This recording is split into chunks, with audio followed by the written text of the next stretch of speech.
Well, I was thinking, I hope you had great plans for the weekend. But then I come back into work on Monday. They go, how was your weekend? And I always say the same thing. I'm like, it was great. I did nothing. I just love not doing anything. Oh, I try to take my energy and completely recharge the tank. Yeah. Usually it's on E by the end of Friday. I hope you don't have any big plans for this weekend. Football. Yeah, that sounds great to me. Probably a 10 to 15 mile run. That sounds horrible. Okay. All right.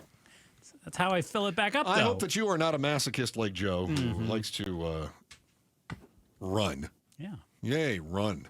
Yeah. Truth be told, I'm jealous.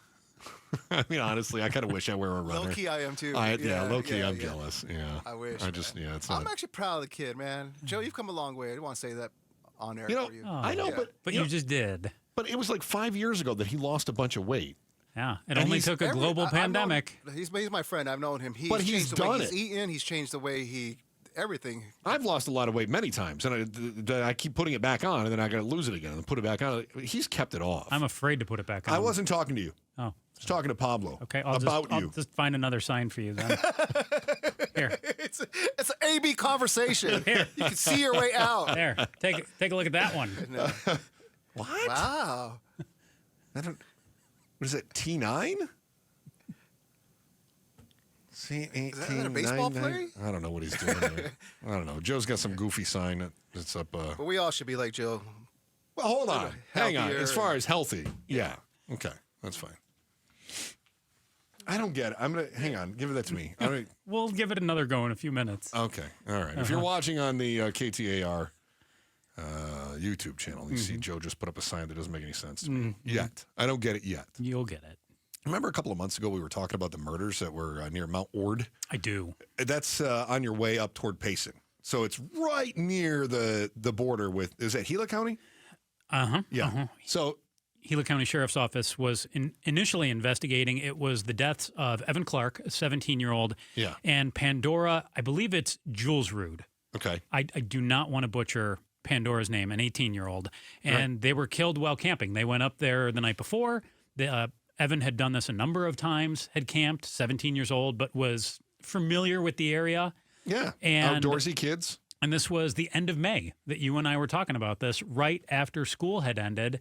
And the family, the area, everybody was crushed. Like, who would want to kill two teenagers who just went camping, who just had their school year end? And what do we also know? That when stories are incomplete, our minds start to go into all sorts of creative places. So, well, where did yours go?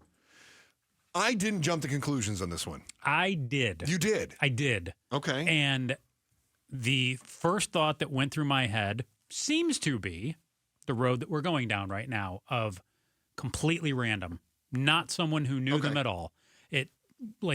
It wasn't a targeted attack. It wasn't somebody who knew them from school. It wasn't anyone who had a grievance. It was random. And those are oftentimes the toughest cases to solve. Look, for most people, we would agree on this. They'd never heard of these two kids before, right? They'd never heard of these two kids until they were in the news for being murdered. The audience hadn't?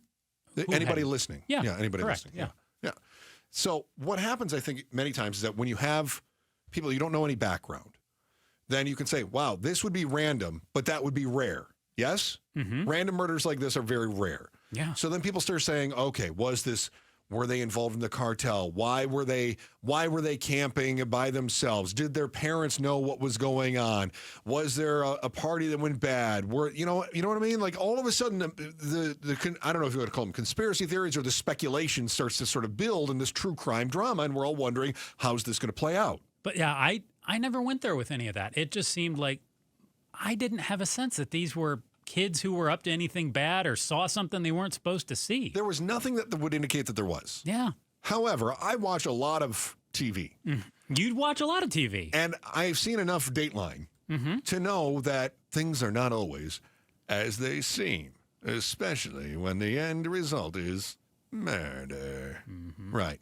So I didn't know what to think. Yeah. Honestly, I didn't know what to think. Well, keeping your mind open is a good thing to do. Right.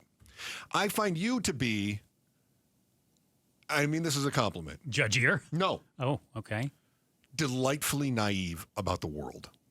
Yeah. You always look for the good in things and you never assume the bad. So when there's a murder that goes on like this, you say, you immediately say, this couldn't have been because they, and you're right, by the way, this couldn't have been because they were involved in anything. This couldn't have been something that this had to have been a horrible tragedy by a random person. And it sounds like you're right. Well, believe me, there are times where I do come in with the judgment, and it doesn't mean... I know, but I argue with you all the time in rehearsal about things like ESAs, and you're like, why would someone not use ESAs for school? And I go, because they're stealing it. Why would they do that, you say? Because you never assume the worst in people. In general, you are right. Yeah. And I mean that as a compliment. Yeah. You naive, cuddly little bear. Thank you. So here's the deal. Police were like, we don't know what's going on. The sheriff, who hadn't been the sheriff very long at the time, called our show. We were talking about it, and he called us. Maricopa County Sheriff Jerry Sheridan. Jerry Sheridan did, right. Because Gila County... Initially was called out to the scene. And they called in Maricopa County late at night. Because this is right near the county line. But it is... remote. Yes. So county sheriff said, if anybody knows anything, you got to call us. Give us tips, whatever. So a lot of people called and they gave tips. There were some other campers in the area that said there was a creepy dude out there. So 5 campers say there's a creepy guy out there. And they said he was driving a blue Kia Rio. And also turns out... That's pretty impressive that they knew the vehicle, make, and the color. Also turns out that said creepy dude also said that he was out there and called in a tip and said that he'd encountered the campers and had stumbled across some of their stuff and wanted to try to be helpful. Yeah, so that's weird because the guy that they ended up arresting, and they announced this earlier today. Thomas Henry Brown. Yeah, the dude that they arrested called in a tip on what he suspected of committing, the crime that he's suspected of committing. Yeah, said he was out there camping with his wife for a few days. Yeah. And then... She okay? She's fine, because on the day of the alleged murder, his wife had left, and he was still out there flying his drone around. That seems fishy to me. I agree. Do we know the wife was ever out there? Well, I mean, that's an easy one. You just call the wife and say, were you out there? Right. But, I mean, was that all part of his alibi to just kind of make that up? That, I was out there with my wife, and... That seems like a really easy one to check. I agree, it is. But why would you go out there with your wife for 2 or 3 days and then murder 2 teens? When you have no criminal record, but you're described by others as, you just got something creepy about you. Okay, but people have said that about you, and I think you're completely harmless. No, oh, seriously, though. I do. I mean it. You're harmless. But if a stranger met you, jogging in the middle of the night, wearing your bright green shirt and your orange shoes. You think people would say I'm creepy? Well, after they see you steal homeless people's stuff, they would. Okay, oh my goodness. But just because somebody looks creepy doesn't mean they did anything. Some of the ugliest people I know are some of my best friends.